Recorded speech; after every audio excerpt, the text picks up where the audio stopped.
question de choix. Histoire et faits de la Bible, utile pour nous aujourd'hui. Une méditation quotidienne de Rinde Bruinsma. Aux éditions Vie et Santé. Bonne écoute.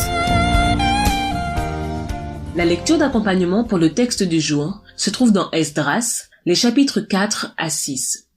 Alors, le peuple du pays se mit à décourager le peuple de Juda et à l'intimider pour l'empêcher de bâtir.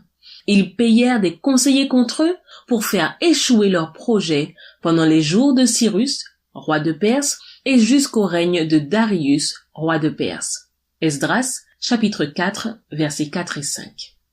Lorsque des groupes d'exilés revinrent à Jérusalem et commencèrent à reconstruire la ville et le temple, ils eurent affaire à une longue série de difficultés.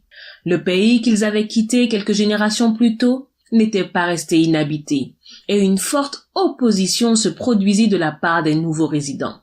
Toutes sortes de manœuvres furent mises en place. La stratégie la plus importante consistait à saper avec le plus d'efficacité possible le moral des Judéens revenus d'exil, de leur faire peur, et de cette façon de s'arranger pour que l'œuvre gigantesque puisse s'interrompre.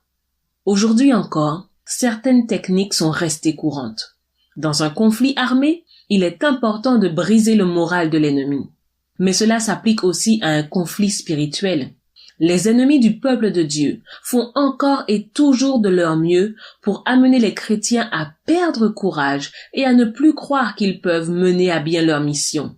Si tel est le cas quelque part dans le monde, c'est bien en Europe occidentale, où le moral des chrétiens est miné par une sécularisation toujours plus présente. Pourquoi les chrétiens s'impliqueraient-ils encore dans la proclamation de leur message alors que personne ne les écoute?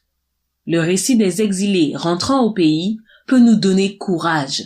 Nous devons rester fermes quant à l'accomplissement de notre mission, et cela même si notre environnement ne découvre rien de valable dans nos actions ou s'y oppose en recourant à des machinations politiques en vue de restreindre nos droits et de nous empêcher de partager et de vivre librement notre témoignage.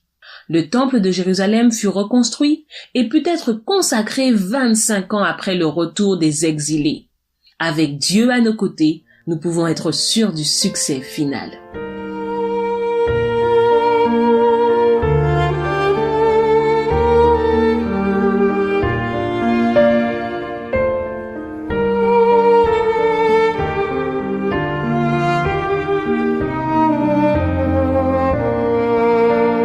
Prions ensemble.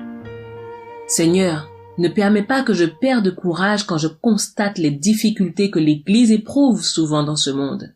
Aide-moi à te rester fidèle malgré cela dans ma propre vie. Amen.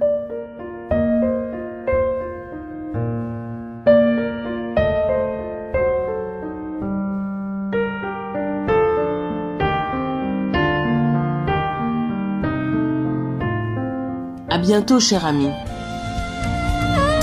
Simple question de choix de Rinde Bruinsma. Aux éditions Vie et Santé.